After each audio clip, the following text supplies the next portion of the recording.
আসসালামু আলাইকুম রহমতুল্লাহ। প্রিয় ভিউয়ার্স, কেমন আছেন সকলে? আশা করি সকলে ভালো আছেন। আমিও আপনাদের দয়ায় ভালো আছি। আজকে নতুন আরেকটি ভিডিও নিয়ে আপনাদের সামনে হাজির হয়েছি। আমি আপনাদের প্রিয় মিয়া ভাই, আর আপনারা দেখছেন আমাদের চ্যানেল বাংলার মিয়া ভাই। আজকের এই ভিডিওতে আমরা নতুন একটি বিষয় আপনাদের সামনে আমি আপনাদেরকে দেখাবো কিভাবে ধান থেকে চাল বের করে আনা হয়। প্রিয় বন্ধুরা, আপনারা জানেন ধান থেকে চাল বের করে আনা তিনটি পদ্ধতি আমাদের দেশে প্রচলন ছিল। একটি হচ্ছে প্রাচীন পদ্ধতি, ঢেকে ছাটা পদ্ধতি। আরেকটি হচ্ছে হলার বা কলের মাধ্যমে বা কলের মেশিনের মাধ্যমে। আরেকটি বর্তমান পদ্ধতি যেটি অত্যন্ত বাণিজ্যিকভাবে সফল, মিলের মাধ্যমে। গ্রাম বাংলার প্রতিটি পরতে পরতে ছড়িয়ে ছিটিয়ে আছে এরকম হাজারো উপাদান, হাজারো উপকরণ, হাজারো পদ্ধতি। যুগের পরিবর্তনে এখন ঢেকে ছাটা পদ্ধতি নাই বললেই চলে। একটি প্রক্রিয়ার মাধ্যমে কিভাবে ধান থেকে চাল বের করে আনা হয় সেই বিষয়টি আজকে আপনাদের সামনে আমি তুলে ধরব। আমাদের দেশের মায়েরা বোনেরা অনেক কষ্টের মধ্য দিয়ে এই প্রাচীন পদ্ধতিতে ধান থেকে চাল বের করে আনে। আজকে সেই বিষয়টি আপনাদের সামনে তুলে ধরব। ধান থেকে চাল বের করে আনার যে পদ্ধতি সেটি শুরু থেকে শেষ পর্যন্ত আমি আপনাদের সামনে তুলে ধরব। আমাদের সাথে থাকুন, ভিডিওটি দেখতে থাকুন।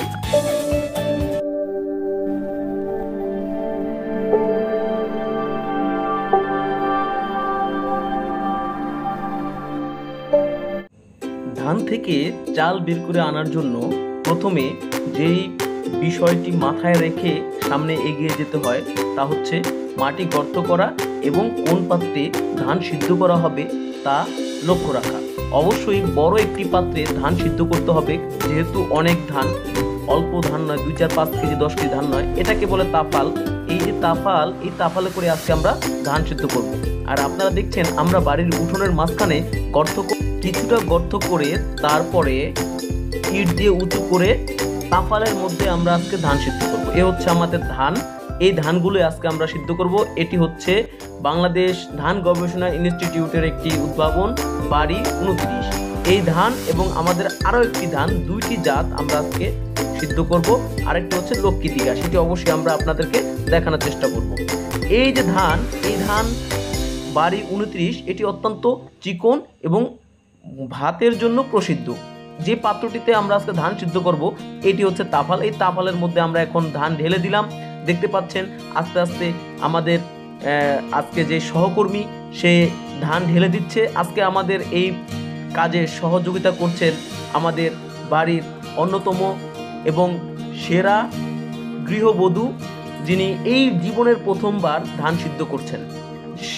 জন্ম থেকে পরবর্তী সময় তিনি ঢাকায় বসবাস করেছেন, কখনো ধান সিদ্ধ করেননি। আজকে তিনি আমাদের এই ধান সিদ্ধে আজকে তিনি প্রধান কারিগর। তিনি তার নবীন এবং নতুন অভিজ্ঞতার মাধ্যমে আজকে এই ধানটি সিদ্ধ করবেন। এখন তিনি পানি ঢালছেন ধানের মধ্যে, দেখতে পাচ্ছেন এক এক করে পানি ঢালা হচ্ছে, কলসে করে বালতিতে করে পানি ঢালা হচ্ছে। এই পানি ঢালার পরে এখন তিনি দেখেন যে এই তো আমরা প্রয়োজন মতো পানি দিতে হবে। এখানে অতিরিক্ত পানি দিলে কিন্তু হবে না, প্রয়োজন মতো পানি দিতে হবে যাতে করে ধানটি পানিতে মিশে একাকার হয়ে অতিরিক্ত পানি বাইরে না পড়ে যায়। যতটুকু প্রয়োজন ঠিক ততটুকুই পানি দিতে হবে ধানের মধ্যে।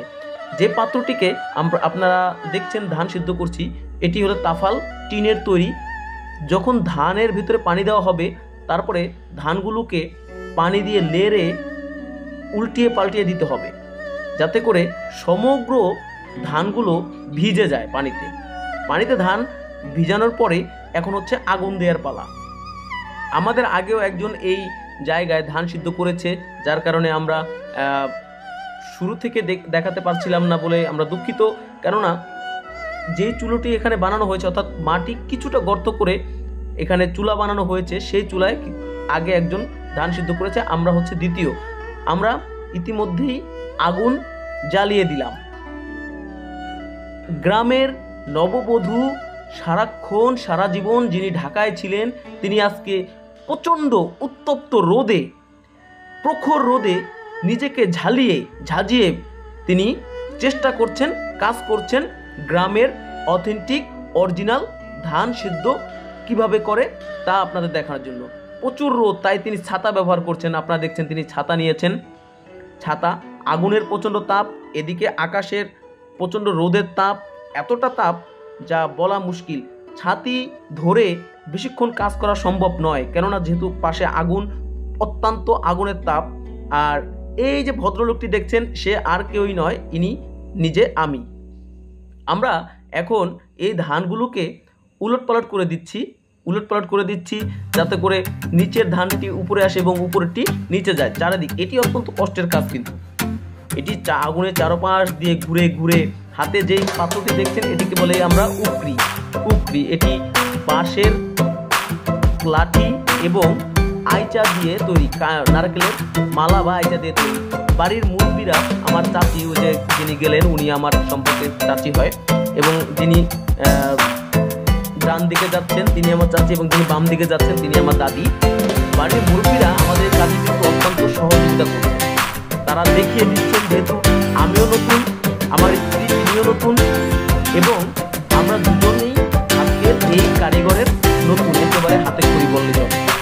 আমরা জীবনও কখনো এই কাজ করিনি। বাড়ির যারা মুরব্বী আছেন তারা এই কাজ করেছে, তারা আমাদেরকে দেখিয়ে দিচ্ছে, আমাদেরকে সহযোগিতা করছে কিভাবে ধান পানি দিতে হয়, কিভাবে উলটপালট করে দিতে হয়, কিভাবে আগুন জ্বালাতে হয়, বিশেষ করে এই এত বড় তাপালের মধ্যে ধান সিদ্ধ করে সেই ধান কিভাবে প্রক্রিয়ার মাধ্যমে এক এক করে এগিয়ে নিতে হয়। এ আমার আরেকটি জাতি, উনি পরামর্শ দিয়ে গেলেন। এখন দেখছেন আমাদের এক তাফাল নামানো হয়েছে, আমাদের যে জাতি আরেক জাতি ধান সিদ্ধ করেছিল এক তাফাল নামানো হয়েছে। এখান থেকে আমার বোন এবং আমার চাচি, ওনারা ধান পাত্রে করে নিয়ে যাচ্ছেন, বালতি কেউ নিচ্ছেন, গামলায় করে নিয়ে যাচ্ছেন ধান রোদ দেওয়ার জন্য। আমরা সেটি আপনাদেরকে দেখাবো। একাধিকবার কিন্তু নেড়ে দিতে হয় এবং ধান হলো কিনা, ধান ফাটলো কিনা সেটি দেখতে হয়। যখন ধানটি ফেটে যায়, সবগুলো ধান, একটি দুটি ধান নয়, সবগুলো ধান যখন ফেটে যাবে তখন হচ্ছে ধানটি সিদ্ধ হয়ে যাবে।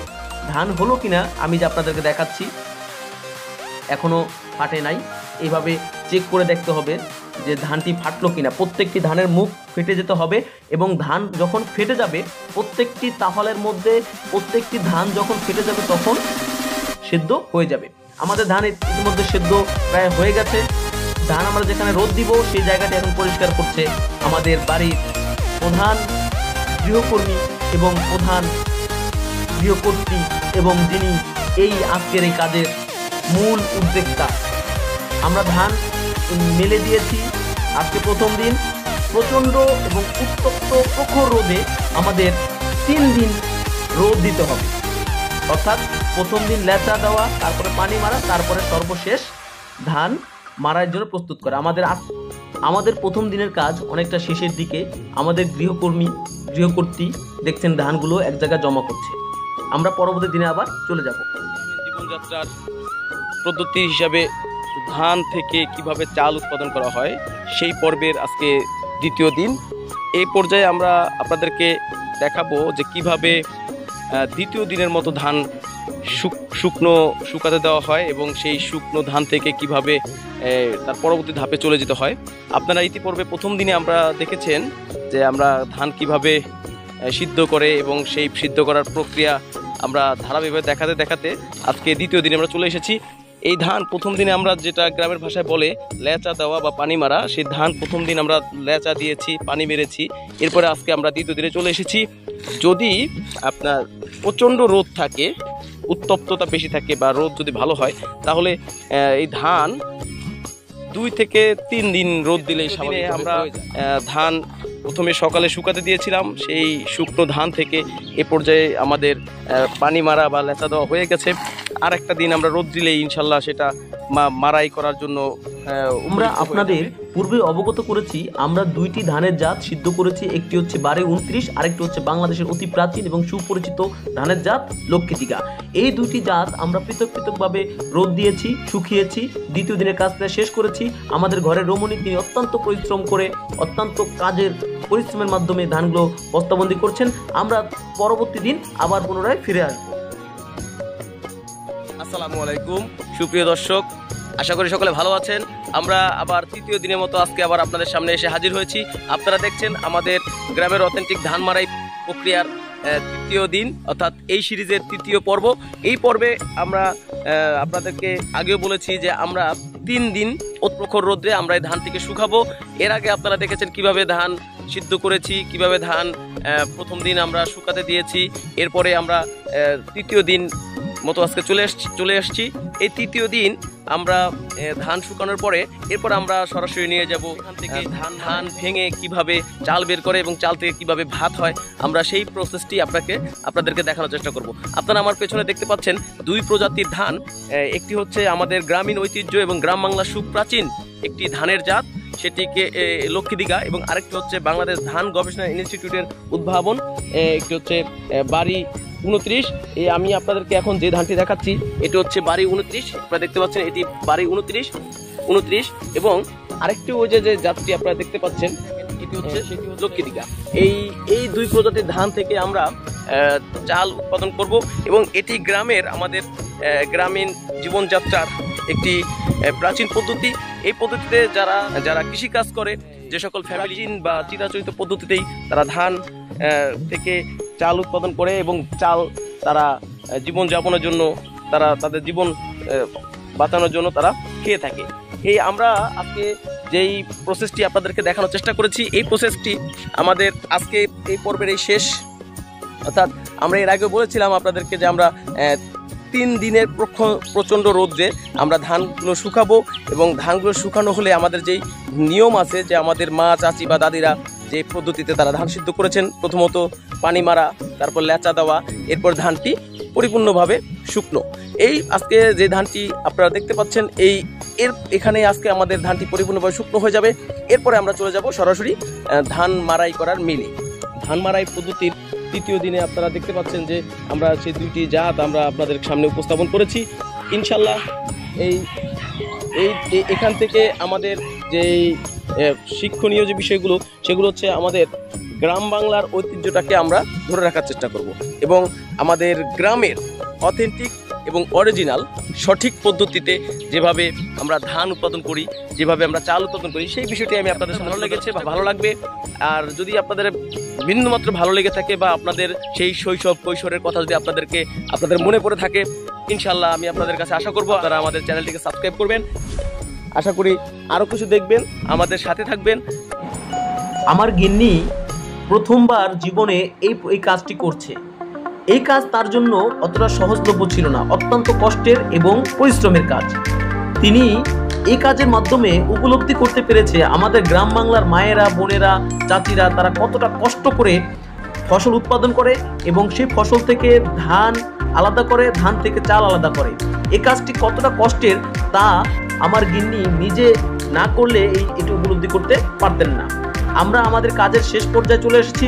আমরা তৃতীয় দিন শেষ, আমরা চলে যাব এখন ধান মারাইয়ের কাজে।